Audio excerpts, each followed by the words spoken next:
Целосна блокада на улиците од понеделник најавија вработените во јавното претпријатие улица и патишта, доколку до петок не им бидат исплатени парите кои им ги должи градот Скопје. Поради лошото менаџирање на градоначалничката и разрешувањето на директорот Ванчо Умненски, велат дека претпријатието повторно како и минатиот месец има сериозни проблеми со исплата на нивните плати. Донесовме одлука доколку до петок не се исплати плата, вработените во понеделник со механизирана со луѓе со механизација ќе излеземе пред градот Скопје. Ова веќе верувајте не издржливо. Овие луѓе овдека си ја имаат заработено платата.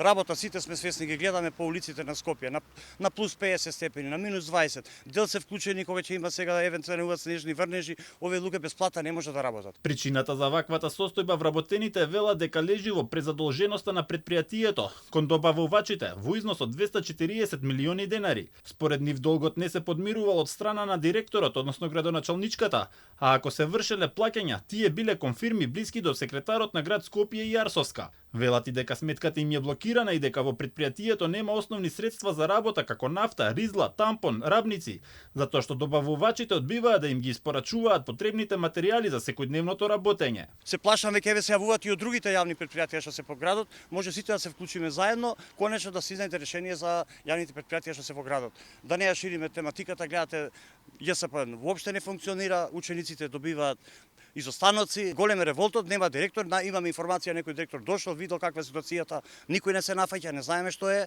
овие луѓе заслужуваат да земат плата. Вработените велат дека се принудени преку штрајк да го остварат своето право на плата. Протестот го најавија за во понеделник пред просториите на градот Скопје, каде ќе се појават со целата механизација што функционира, а поддршка очекуваат и од членството на другите синдикати.